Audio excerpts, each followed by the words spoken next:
X-Men, the podcast that looks at X-Men comics, movies, shows, characters, and more. I'm Hillary. I'm Nick. And we are back with an episode about X-Men Evolution. Woo! Today we're talking about Mutant Crush. Kind of a creepy premise in this episode, a little unsettling. I was just looking at the title. I was like, what a pithy title for such a, fundamentally horrifying Yes, it was. topic. Yeah. Anyway, this first aired on November 25th, 2000. Remember 2000? I do. I remember it well. It was a long time ago. I was not watching this in 2000.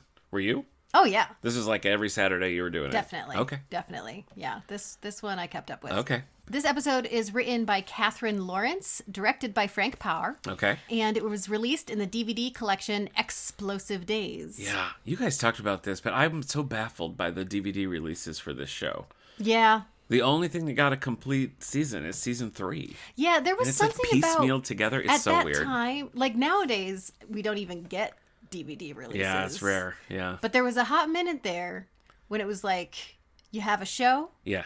The show gets released automatically, on DVD. no matter just the seasons of or the not, show. yeah. But there was back at this time, it feels like that was a lot. I don't know if they were going after parents. Yeah, I don't know. But it was just random episodes. I mean, there was a hot time in I would say the mid 90s where that VHS, you go get a VHS and it has 3 episodes on it or something, like the Pizza Hut X-Men tapes and stuff like that. I remember Toys R Us having just a wall of VHS that were 3 episodes of a show. And I kind of think when DVD hit, they were like, well, let's keep this train a moving and try to do that. And it just didn't really take off. So it's just weird that they have the discs. It's weird that they never went back and put them into seasons. Because this is, until the streaming era, this has been a difficult show to watch. So, I don't know. Yeah, well, here we are. I know.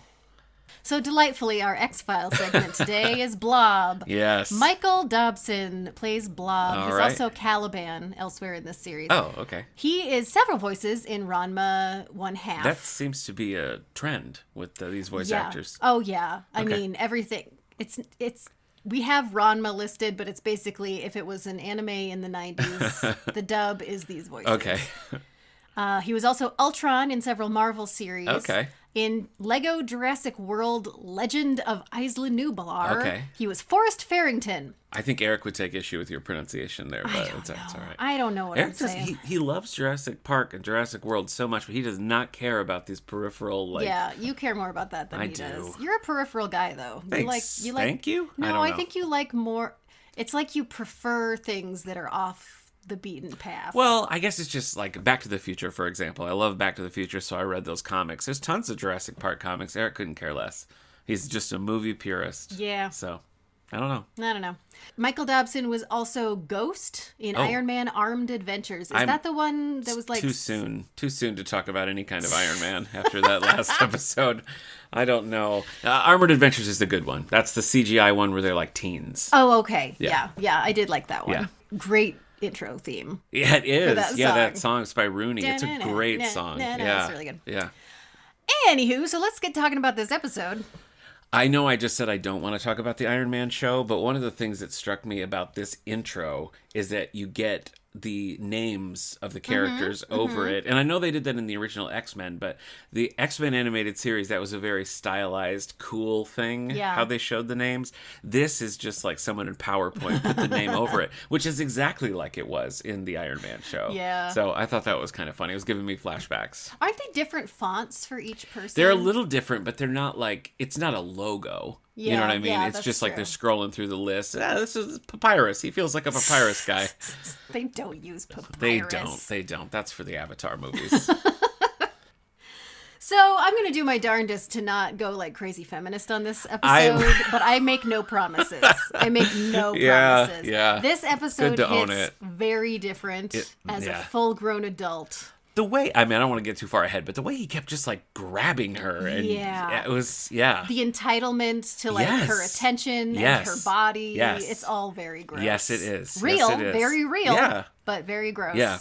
And more upsetting than I think they intended. I think so, probably, yeah. So it starts with dear old Fred at a monster truck rally. Apparently he has found his niche in Texas and is just being a show pony at a monster truck rally. Yeah.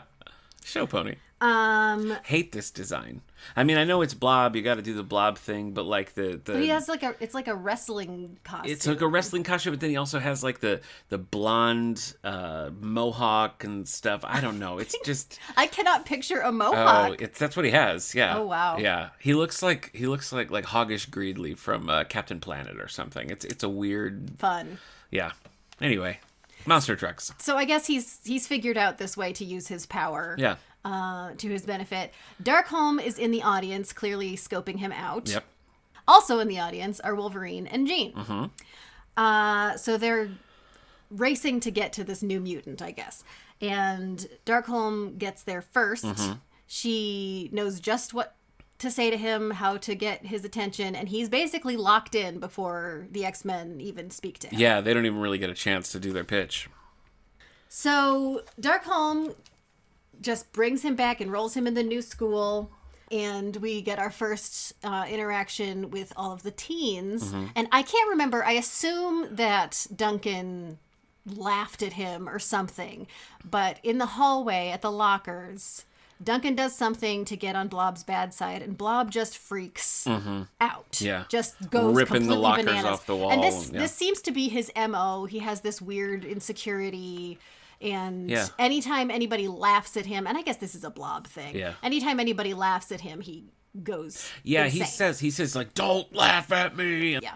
So he goes after Duncan, is literally just going to murder him. And Jean puts herself in between these two alpha males and soothes the raging beast of Blob. And so, of course, he's immediately in love with her. Uh-huh.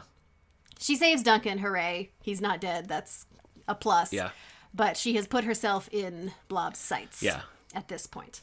Until we took the turn to when he gets like real aggressive. I kind of liked, and I've liked this about all the episodes of this series so far, that it's not just like, oh, you look weird, so obviously you're going to be a bad guy. You know what I mean? Like I guess that's kind of how it shakes out. But the X-Men, or Jean at least, doesn't immediately see him and be like, oh, problem. She's like, oh, maybe we can get him, as part of our crew. Yes. You know what I mean? And the same thing they did with Toad and all that. So I liked that about it, but obviously it goes a different direction. Well, this feels to me like the first member of the Brotherhood who, right off the bat, it's pretty clear that even without Darkholm's manipulation, he's just not gonna be a cool. Yeah, he doesn't seem like he's gonna be a team player, really. He has psychological problems that cause him to be a danger to others, and that's just the way it is, regardless of what Mystique does. Yeah. Maybe there's hope.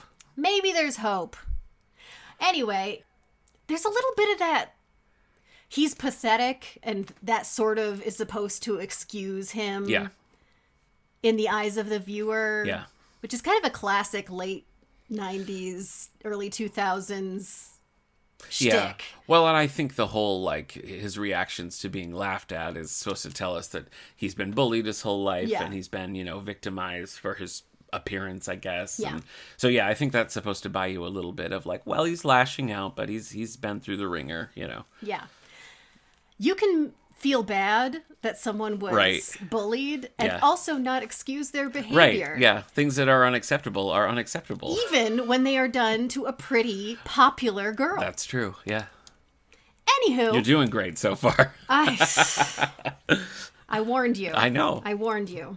So anyway, Fred is now at the school. He's in love with Jean. It happened quick. We have you know. Our B plot comes in with Rogue and Cyclops in, I guess, English class. Yeah. And everyone's being assigned to different plays. Is it all plays? Yeah, it is plays. And two of the students get Laura and the Gentleman Caller from Glass Menagerie. Gentleman. Yeah, and I think that would have been fun to see. That would have been a good one for Cyclops and Rogue, but they get Henry V.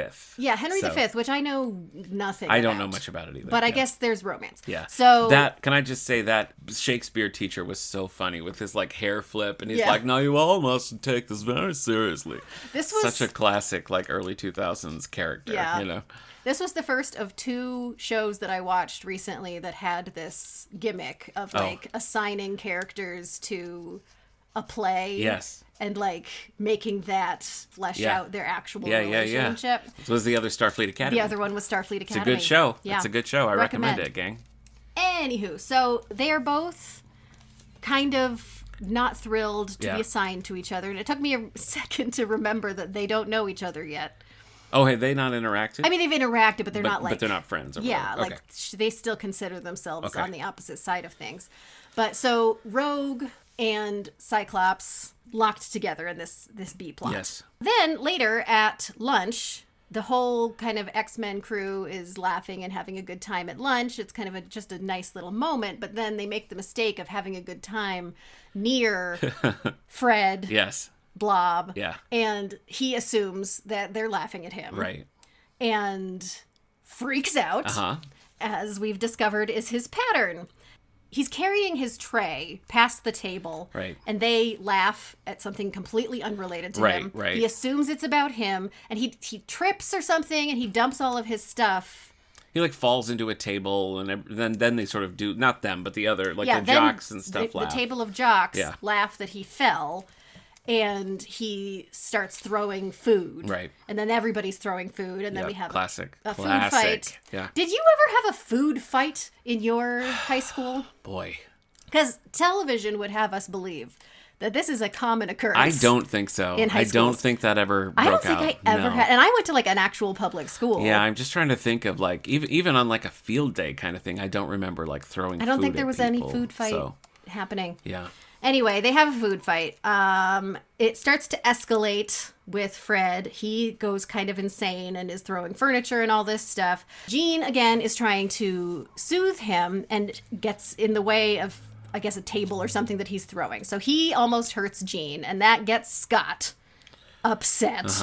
And so Scott bursts in to defend her honor. But they don't really have a relationship at this point, right? I mean, they have a little bit of flirty. They're not dating. They're not dating, and there's nothing overtly Okay. romantic yet. Okay. But they are the first two. Like, they definitely have history. Okay. Just as people who are on the same team. Okay. Like, there's no romance yet. Gotcha. Okay. But it makes sense for him to come in here. Yeah. I don't think he ends up actually fighting, but he bursts in. Yeah. And then, so Scott's super protective. Jean says, "No, I've got a handle on this. Don't attack him." Basically, like, I'm forging a relationship with this mutant. Right. I got this. She doesn't got this. No. So Fred ends up taking her hostage, like kidnapping her. Yeah, it's kind of like they're leaving, and he like invites her to go somewhere, and she's like, "Oh no, I have things to do, but let's plan to hang out tomorrow or something." Oh right, yeah. And then it's not even in the heat of the moment. No, it's not. It's a calm it's after. moment. Yeah. And then she's with a friend, and the friend's like, "Are you good?" And she's like, "Oh yeah, totally fine." The friend leaves, and then he just like grabs her, and he's like, "You're my friend!" Blah! And he drags her around the building. She uses her powers to throw cinder blocks at him, but he just keeps. She goes to walk away. He grabs her from behind, like her arms, keeps pulling her close, and she's like, "Yeah, it's intense. It really is." Yeah, and I don't know what it is about the scene, but it doesn't seem like they're trying to show it as an intense, traumatizing moment. Right. That, like, with realistic eyes, you would imagine it to be. And I think that, like, she has powers and stuff, and I think that she's, like, socially higher than him, and so you're supposed to think that this is kind of an even playing field. Right. But really what you've got is an enormous, disgruntled, emotionally out of control man accosting a young girl. Yeah. I think that what stands out about it so much is that you see the parts that you never see in these kind of things. Like in a normal animated series or whatever, when you have this kind of situation, you would have the Blob character like looming over Jean and like going for her, and then you'd have a hard cut to her tied up in the chair. Yeah. You never see like That's a the good point. actual him manhandling her and dragging her away. They don't do that. Yeah. Because it's upsetting, I think. So I don't know why they did it in this, other than maybe you're right that they just thought, well, she has powers and his powers are not really a match for that. That's the vibe that I feel from it. And like, I wish I could say that I think that they did it on purpose to like show the reality of this kind of thing, and like knowing that you're going to have teens watching this, and like, let's really show it. Let's not shroud it in mystery. But I don't get that vibe. I don't either. And I do think if it was like a modern show, that if they chose to show that, it would be to demonstrate that and like fear the mundanity of evil. You know what I mean? Like just really seeing it, because it's also not dramatized. Right. You know, like it feels very matter of fact. Yeah. The way that he just takes control of her body, like it's his, like it's just very. I think there's an added layer too, where it's like he's not some like, I mean, he's obviously he's evil, but I'm like, he's not this sort of typical evil, like I will tie you to the railroad tracks kind of villain. He's not like a caricature. He has that sort of like dumb evil about him, which makes it scarier, I think, you know? Because you don't know what's going to happen. You don't know what his plans are. And he keeps saying all the things, you know, like that, like he wants to take care of her, and we're going to be so happy together. And like he seems to have convinced himself that this is a good thing that he's doing. Yeah. I think whether intended or not, it's very like sexual violence coded in a way that's uncomfortable. And I'm going to say, as a woman, I didn't love it. Not a fan. No, I was uncomfortable. I didn't love it. Yeah. Anyway, so she's kidnapped. Yes. Hooray. Yeah. Luckily, Jean kind of reaches out to Xavier and is like, I'm in danger. They can't locate her for whatever reason. They need a Cerebro. Do they use Cerebro? I don't think so. No. Well, they can't find her for whatever reason, but they know she's in danger, and the relief that I felt when Wolverine was on the case. Oh, yeah, when he's like, oh my gosh. I was just like, okay, all right. Wolverine's going to handle this. He's not going to be nice about it. Yeah, right. Right. I am okay with this. So Wolverine just goes off on his own. Like, he's just going to he just hops on the motorcycle and he's out of there. I got to say, I like the orange. I like the orange Wolverine costume that we're doing here. Yeah. I think it's cool. You notice the colors more than I do. I just see it as a shade of yellow. Oh, okay. But I mean, typically you have that very bright yellow. Yeah, it is different. It is different. So, yeah, I like that orange. I kind of like the John Byrne kind of look. Mm-hmm.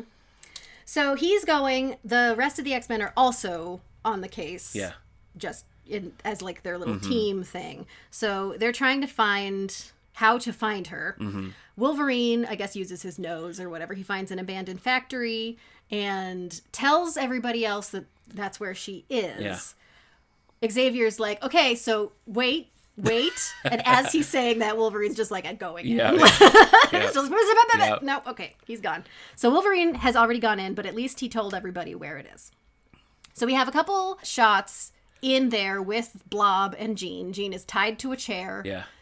This version of Jean does not yet have any meaningful control over her powers. I was wondering about that, because it doesn't seem like an insurmountable problem for Jean, but I guess at this stage it is. At this stage, I mean, you see her like struggle, like demonstrating her power by lifting a stapler or something, and like, oh, look what I can do. She doesn't seem to have a lot of. She has no fine control of it. Seems like she can kind of elevate things. Right. If she tries super hard, she can elevate big things, but not for very long. And like something like untying her binds or whatever. I don't think she could do. So she's stuck there. She's trying to reason with Blob. He's got like candles on the table. Yeah. And like it's all very creepy. Yeah, he sets, this is another thing that I thought was kind of creepy. She's got kind of a short skirt on and he sets the napkin like on her thighs, and it was weird. Stop describing it. It freaks me out. I know, it was weird. That's what I'm saying. But even still, she's so like pitying to him. Yeah, and it doesn't seem like she's like, I gotta play along to get out of here. It's like she seems like she's maybe still like, I can turn this situation around. That's how she's acting. Yeah. So anyway, I don't know if she's just biding her time, like she knows the X-Men will come. I don't know. Yeah. Anyway, so that's happening. The X-Men all sort of like converge on this place, but only Wolverine is in. Wolverine fights with Blob. Yeah. Discovers that Blob actually does have really meaningful powers. Yeah. Oh, I guess we skipped because Rogue and Scott had met after school. Yeah. Before Wolverine rolls off, it's like Kitty and Nightcrawler are doing some field exercises. Wolverine's in a gi, right? Yeah. And Rogue and Scott are going over the play a little bit in the park. They're in the park together, and they're sort of like feeling each other out, and like maybe we can actually be friends. She's being a little vulnerable. Like she says something about wishing she could actually connect with someone and stuff, like putting it out there. Yeah, and I think there's a little hint of like maybe a crush developing. Like she's getting a crush on Scott.